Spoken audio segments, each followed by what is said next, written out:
하나님 말씀 사도행전 20장 13절에서 24절 말씀입니다. 우리는 앞서 배를 타고 아소에서 바울을 태우려고 그리로 가니 이는 바울이 걸어서 가고자 하여 그렇게 정하여 준 것이라. 바울이 아소에서 우리를 만나니 우리가 배에 태우고 미둘레네로 거서 거기서 떠나 이튿날 기후 앞에 오고 그 이튿날 사모에 들르고 또 그 다음날 밀라도에 이르니라. 바울이 아시아에서 지체하지 않기 위하여 에베소서를 지나 배 타고 가기로 작정하였으니 이는 될 수 있는 대로 오순절 안에 예루살렘에 이르려고 급히 가미러라. 바울이 밀레도에서 사람을 에베소로 보내어 교회 장로들을 청하니 오매 그들에게 말하되 아시아에 들어온 첫날부터 지금까지 내가 항상 여러분 가운데서 어떻게 행하였는지 여러분도 아는 바니 곧 모든 겸손과 눈물이며 유대인의 관계로 말미암아 당한 시험을 참고 주를 섬긴 것과 유익한 것은 무엇이든지 공중 앞에서나 각 집에서나 거리낌 없이 여러분에게 전하여 가르치고 유대인과 헬라인들에게 하나님께 대한 회개와 우리 주 예수 그리스도께 대한 믿음을 증언한 것이라. 보라, 이제 나는 성령에 매여 예루살렘으로 가는데 거기서 무슨 일을 당할는지 알지 못하노라. 오직 성령이 각 성에서 내게 증언하여 결박과 환난이 나를 기다린다 하시나 내가 달려갈 길과 주 예수께 받은 사명 곧 하나님의 은혜의 복음을 증언하는 일을 마치려 하면은 나의 생명조차 조금도 귀한 것으로 여기지 아니하노라. 아멘. 오늘 한날 가운데도 우리를 부르신 부름의 자리에서 하나님이 주시는 은혜를 누리며 사시기를 주의 이름으로 축복합니다. 바울이 에베소 사역을 마치고 다음 선교지로 로마를 정하였습니다. 그러나 그 선교의 모든 계획도 바울의 뜻대로 되지는 않았지만 그러나 하나님께서는 하나님의 섭리대로 주관해 주십니다. 그 역사가 그가 이제 예루살렘으로 돌아가는 여정을 통해 나타나게 되는 거죠. 그가 가는 그 길은 영광의 길, 환영의 길, 기쁨으로 맞이하는 길이 아니었습니다. 그에게는 많은 염려를 안고 예루살렘으로 향하여 가고 있는 길입니다. 먼저는 예루살렘에 큰 흉년이 들여 어려움을 당하고 있는 성도들에게 부조할 갈라디아 지역, 에베소 지역 그리고 마게도냐 지역의 교회들이 헌금한 그 돈을 이제 예루살렘 교회에 전달하는 일을 해야 했고, 그리고 예루살렘에 도착하면 분명 그를 죽이려고 쫓아오는 유대인들의 관계로 인하여 큰 위협을 당할 것을 분명히 그는 알고 있었습니다. 그런 가운데 이제 바울 사도는 예루살렘으로 가는 길을 진행합니다. 본문에서는 아소에서 바울을 태우려고 갔는데 바울이 걸어가려고 마음에 작정을 하고 혼자 길을 떠나게 됩니다. 그래서 누가를 비롯한 바울의 팀원들은 배를 타고 밀레도에 이르게 되었습니다. 이제 바울을 기다리게 됩니다. 그리고 밀레도에서 출발하면 예루살렘까지 향하여 가게 되는 거죠. 그런데 바울이 밀레도에 도착할 때쯤에 부탁하는 한 가지가 있었습니다. 그것은 에베소 교회의 장로들을 청하여 그들을 만나고 싶었던 겁니다. 왜냐하면 만약 에베소를 지나가게 되면 오순절 전에 도착하지 못하기 때문에 그가 정한 시간이 오순절이었기 때문이죠. 그러니까 빌립보 교회에서 무교절을 지내고 그리고 이 배를 타고 건너와서 이제 드로아에 이르렀을 때가 주일 첫날이었고 그 주일로부터 일주일을 지냈던 시간을 보면 한 30일 정도가 남아있는 시간이죠. 한 달 안에 도착을 해야 했던 겁니다. 그래서 에베소 교회 장로들을 청하여 밀레도에서 만나 마지막 고별 인사를 하고자 했던 거죠. 왜일까요? 그도 자기 남긴 날이 어떻게 될지 알지 못하지만 더 이상 에베소 교회 성도들을 만나지 못할 거라는 마음이 있었던 것입니다. 18절의 말씀에 보면 그들에게 말하되 아시아에 들어온 첫날부터 지금까지 내가 항상 여러분 가운데서 어떻게 행하였는지 여러분도 아는 바다라고 이야기하고 있죠. 그가 했던 모든 사역의 내용을 성도들이 다 안다는 거죠. 저도 제가 어떻게 하고 있는지 여러분 다 알 겁니다. 다 판단하고 다 생각하고 부족한 부분도 알고 또 장점도 알고 이러한 부분들을 다 알고 있듯이 바울 사도가 행한 일들에 대하여 세 가지를 이야기합니다. 그 첫 번째는 하나님 아버지 앞에 성도들 앞에서 겸손과 눈물로 감당했다는 거죠. 목회자로서 사역자에게 중요한 덕목을 제시합니다. 목양적 태도로서의 첫 번째는 겸손이라는 거죠. 첫 번째도 겸손이고 두 번째도 겸손이고 세 번째도 겸손이라는 겁니다. 하나님을 경외하는 태도로 그리고 성도들을 섬기는 자로서 하나님 아버지 앞에서 목양을 위임받은 청지기로 충성하여야 한다는 것을 우리는 이 바울 사도의 에베소에서의 사역의 결과물을 통해 보게 됩니다.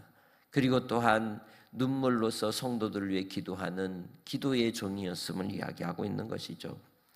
하나님께서 주신 성도들의 안위와 또한 영원한 구원의 길을 가는데 부족함이 없도록 두렵고 떨림으로 구원을 이루어가는 일에 힘썼음을 겸손과 눈물이라고 하는 두 단어로 보여주고 있는 것이죠.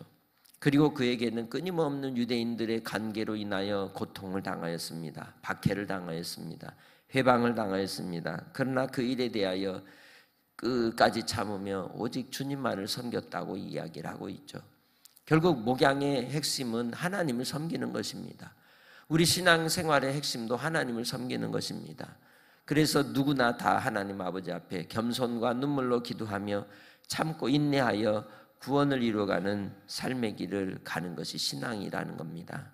그래서 그렇게 하나님 앞에서 그는 최선을 다하여 충성하되 두 번째로 믿는 자들에 대해서는 유익한 것은 무엇이든지 그들에게 전하여 주기를 좋아했다는 겁니다. 거리낌 없이 했다는 것이죠. 믿는 성도들에 대해서는 하나님의 말씀을 가르치고 그 하나님의 말씀의 뜻을 따라 순종하도록 본을 보이며 행했다고 이야기하고 있는 겁니다. 그것이 우리의 신앙의 내용이기 때문입니다. 하나님이 누구이신지, 예수님이 누구이신지, 성령님이 누구이신지, 그리고 우리가 이 땅에 살아갈 사명과 마지막 날 하나님이 우리에게 주실 그 영원한 영광을 바라보고 심판에 주러 오셔서 다시 오실 주님을 끝까지 믿고 신앙하는 삶을 살도록 권면했던 겁니다. 그것이 목양에 있어서의 또한 두 번째 중요한 핵심입니다. 가르치는 것입니다.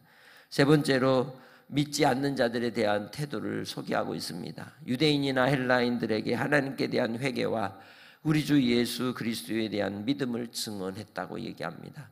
안 믿는 이웃들에게 복음을 전했다는 거죠. 끊임없이 하나님께서 회개하여 돌아오기를 원하신다는 것과 그리고 또한 예수 그리스도를 믿음으로 말미암는 그 구원의 신비를 끝까지 증언하며 박해와 시련 가운데서도 실망하거나 낙심하지 않고 인내했음을 이야기하고 있습니다.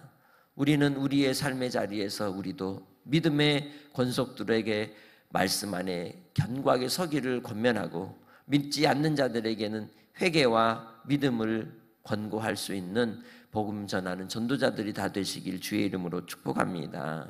이 일을 통해서 하나님의 행하신 놀라운 일들은 결국 성령님이 이끄신 일들이었고 성령에 매여 그가 주님이 하시고자 하는 대로 인도함을 받았던 것입니다. 이제는 예루살렘으로 향하여 가게 되는 일도 하나님이 하시는 일이고 성령님이 이끄시는 일이기에 그 일에 대하여 그의 앞에 어떤 일이 있을지 알지 못하지만은 그 알지 못하는 일로 인하여 자기 자신도 두려움도 있고 염려도 있지만 그리고 또 성도들도 이 모든 일들에 대해서 하나님 앞에서 받은 응답이 뭐라고 23절에 얘기하죠? 내게 증언하여 결박과 환난이 너를 기다린다 하더라. 그러니까 기도하는 사람들은 다 아는 거예요. 그러면 결박과 환난이 기다리니까 그걸 피해라? 그거 하지 마라? 우리가 기도할 때 그런 응답 받을 때가 있어요. 야, 큰 시련이 오겠구나. 그런 응답이 있잖아요. 큰 어려움이 오겠구나. 그러면 그 어려움이 오니까 피해가라? 그걸 잘 극복하고 넘어갈 수 있는 하나님의 힘을 구하고 지혜를 구하라고 보여주는 겁니다. 바울에게도 바로 이러한 큰 결박과 환난이 있겠지만, 그러나 그는 그 결박과 환난 가운데 고백하는 신앙이 무엇입니까? 다 같이 함께 읽겠습니다.